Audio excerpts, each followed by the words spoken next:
The strategic debate in Russia's aviation sector has been reignited by the proposal to restore hundreds of grounded Soviet-era aircraft. The Antonov An-2, a rugged, slow-flying workhorse that has served remote regions for decades, is now back at the center of attention. As reported by Kommersant, aviation experts believe that reintroducing around 700 stored aircraft could temporarily prevent a shortage in regional air transport capacity over the next 5 to 7 years. This idea, supported by the Siberian Aeronautical Research Institute, named after S.A. Chaplygin, reflects both urgency and practical thinking. Despite its age, the An-2 may once again prove essential as Russia faces delays in new aircraft programs and ongoing logistical challenges across vast and sparsely populated regions. As we move into the legacy of this aircraft, the story of the An-2 begins in 1947.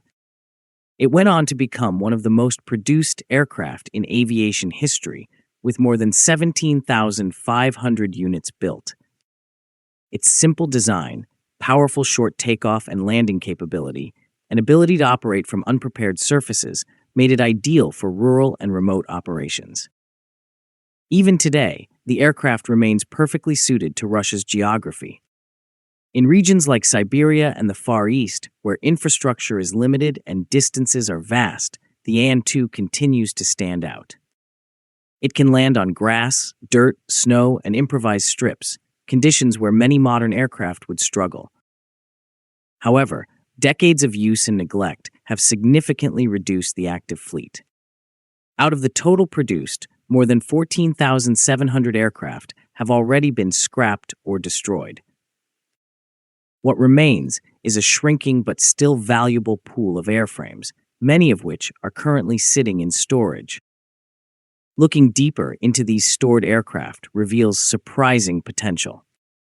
According to SIBNIA, most of them have only used about 25 to 30% of their structural lifespan. This means that, despite their age, a large number of these aircraft are still technically viable. This is not just theory, it has already been tested in practice.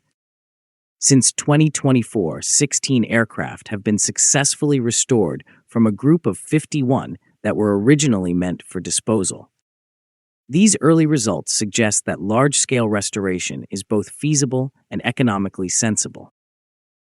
At present, the registry maintained by Rosaviatia includes 853 An-2 aircraft, with a small number in experimental status. Around 62 operators use roughly 249 aircraft, while DOSAF operates another 276. Yet, only about 235 aircraft currently have valid airworthiness certificates.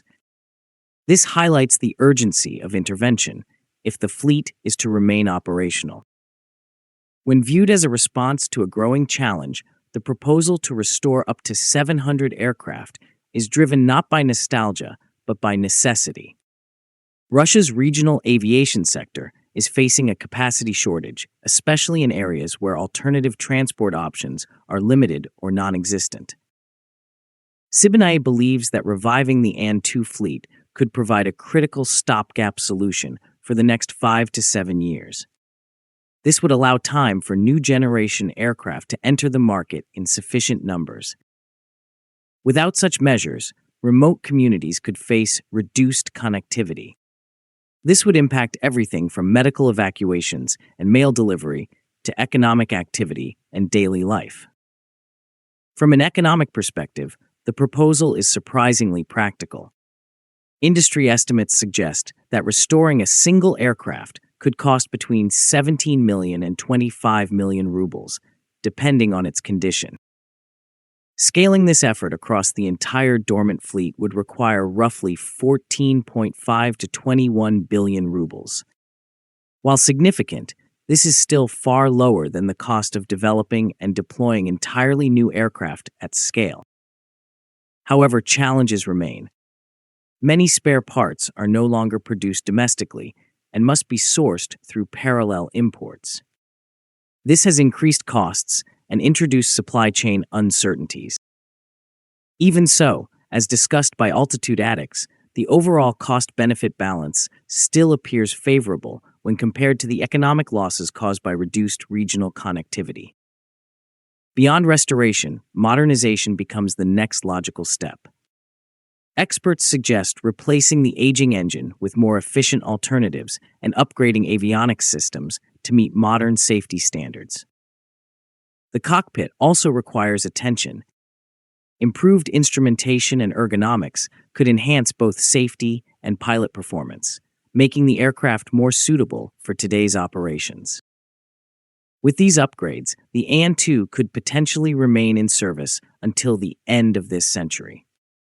For an aircraft designed in the mid-20th century, that is an extraordinary possibility. Turning to the future, the LMS-901 Baikal is expected to replace the An-2. This modern turboprop aircraft has been designed specifically for regional routes. However, the Baikal program has faced delays and technical challenges.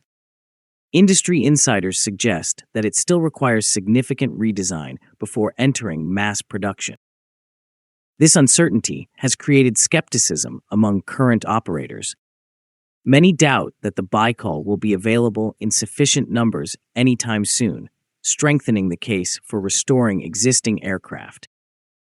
The debate around this issue remains divided. Some believe investing in older aircraft could slow long-term progress, while others see it as a necessary bridge solution. According to Altitude Addicts Insights, concerns also exist about whether the Baikal can truly match the An-2's performance in remote regions, especially on unpaved airstrips. Another critical issue is fuel logistics. The An-2 runs on aviation gasoline, which is difficult to transport to remote areas like the Arctic. This challenge would remain even with modernization. At the same time, some experts argue that the decline in An-2 usage is partly due to improved infrastructure. Better roads and expanded transport networks have reduced dependence on small aircraft in certain regions. Still, in areas where aviation remains essential, a limited number of An-2 aircraft could continue to play a vital role. These include commercial routes and specialized missions like forest protection. Ultimately, this discussion goes beyond just one aircraft. It reflects broader challenges within Russia's transportation network, especially in remote and underserved regions. Reviving the An-2 fleet offers a practical, short-term solution. It uses existing resources, reduces immediate costs, and provides quick relief to a strained system. At the same time, as emphasized by Altitude Addicts, it highlights the urgent need for a reliable long-term replacement. Without it, reliance on aging aircraft will continue. In conclusion, the effort to restore hundreds of An-2 aircraft demonstrates the enduring value of simple and robust engineering. In a rapidly advancing technological world, it is remarkable that a design from the 1940s may still solve modern challenges. For now, the An-2 stands as a bridge between past and future. And once again, the flying tractor may rise to meet the moment, proving that sometimes the most effective solutions are the ones already available. If you liked the video, please subscribe, share, and like. Also, please take the membership of the channel to encourage us.